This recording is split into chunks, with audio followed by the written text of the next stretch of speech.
السلام علیکم سامعین، 7 ربیع الاول اور 21 اگست ہے۔ عنوان ہے اس وقت کی 7 اہم خبریں۔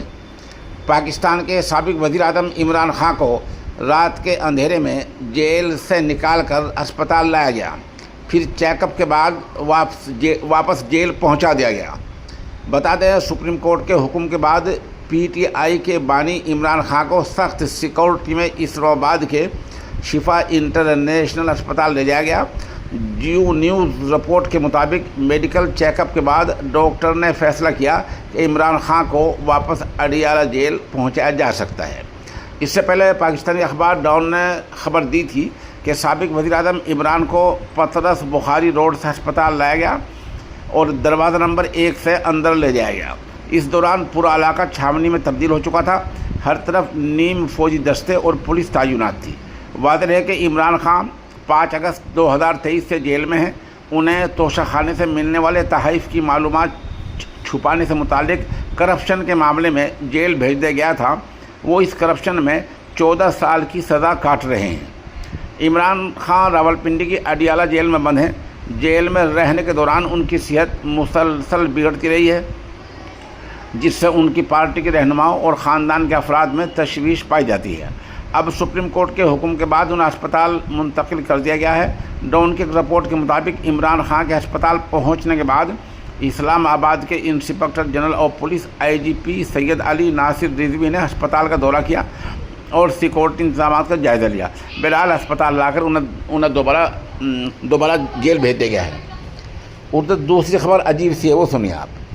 دہلی ماسٹر پلان کی وضاحت۔ حکومت نے دارالحکومت دہلی کے لیے نئے ماسٹر پلان 2047 کو منظوری دے دی ہے۔ آپ نے سنا؟ دہلی 2047 میں کیسا ہوگا وہ سنیے۔ 2047 تک دہلی کی آبادی موجودہ 2 کروڑ 26 لاکھ سے بڑھ کر 3 کروڑ 20 لاکھ ہونے کی امید ہے۔ اس کا مطلب ہے کہ تقریباً 80 لاکھ اضافی لوگ دہلی میں آباد ہو جائیں گے، جو کہ بنگلورو کی آبادی کے تقریباً برابر ہے۔ ایسے میں لوگوں کو دہلی میں گھٹن محسوس نہیں کرنی چاہیے۔ ہر کسی کو مکان، روزگار، صاف ہوا، پانی، ماحول، ٹرانسپورٹ کی اچھی سہولتیں ملنی چاہیے۔ مجموعی طور پر اچھی زندگی فراہم کی جائے۔ ان تمام لوگوں کو ماسٹر پلان میں مد نظر رکھا گیا ہے۔ سوال یہ ہے کہ آپ کس طرح لوگوں کو بیوقوف بنا رہے ہیں؟ آپ سے جو فی الحال مہنگائی ہے، چینی مہنگائی، وہ تو آپ سے گھٹ نہیں رہی ہے، کرائے آپ سے گھٹ نہیں رہے ہیں، روزگار لوگوں کو دیا نہیں جا رہا ہے، اور 20 سال بعد کا پلان پیش کر کے آپ کس طرح لوگوں کو بیوقوف بنا رہے ہیں۔ ادھر لکھنؤ تو خبر آئی کہ چینی کی آسمان چھوتی قیمتیں لوگوں کے لیے پریشانی کا سبب بن رہی ہیں۔ نہ صرف عام لوگ بلکہ تاجر اور کسان بھی پریشان ہیں۔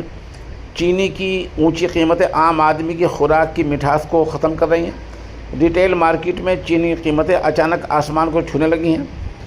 چینی جو کل تک 45 سے 46 روپے فی کلو بک رہی تھی، فروخت ہو رہی تھی، اب 65 روپے فی کلو تک پہنچ گئی ہے۔ NDTV کی ایک رپورٹ کے مطابق چینی کی بڑھتی ہوئی قیمتیں کس طرح مظفر نگر اور متھرا میں چینی تاجروں اور عام لوگوں کو متاثر کر رہی ہیں۔ ادھر خبر اسرائیل سے آ رہی ہے کہ اسرائیل آزاد فلسطین کے اپنے خواب کے تابوت میں آخری کیل ٹھونکنے کے لیے تیار ہے۔ مغربی ممالک نے اب اس کے خلاف احتجاج کیا ہے۔ اسرائیل نے مقبوضہ مغربی کنارے کے ایک اہم علاقے میں تقریباً 1200 نئی یہودی بستیوں کی تعمیر کے لیے ٹینڈر جاری کیا ہے۔ یہ منصوبہ مغربی ممالک کی جانب سے سخت ناپسندگی کا اظہار کیا گیا ہے۔ برطانیہ، فرانس، جرمنی، اٹلی اور کینیڈا نے مشترکہ بیان جاری کرتے ہوئے اس فیصلے کو ناقابل قبول قرار دیا ہے اور اسرائیل سے ان منصوبوں کو فوری طور پر واپس لینے کا مطالبہ کیا ہے۔ تمام اسرائیلی بستیوں کو عالمی قوانین کے تحت غیر قانونی مانا جاتا ہے۔ بین الاقوامی دباؤ کی وجہ سے اسرائیل نے کئی دہائیوں سے یروشلم کے مشرق میں تعمیرات روک دی تھی، لیکن اب ایسا کر رہا ہے۔ فلسطینیوں کا کہنا ہے کہ وہاں تعمیر سے 2 ریاستی حل کی امیدوں کو بڑا دھچکا لگے گا۔ یہ عملی طور پر مغربی کنارے کو 2 حصوں میں تقسیم کر دے گا اور مشرقی یروشلم کو باقی خطے سے الگ کر دے گا۔ یہ اسرائیل کی نئی چال ہے۔ ایک خبر مغربی اتر پردیش کے میرٹھ سے ہے۔ میرٹھ کے اس وقت کے SSP اویناش پانڈے پر 2 کسان لیڈروں پر حملہ کرنے کی سنگین الزامات لگے ہیں۔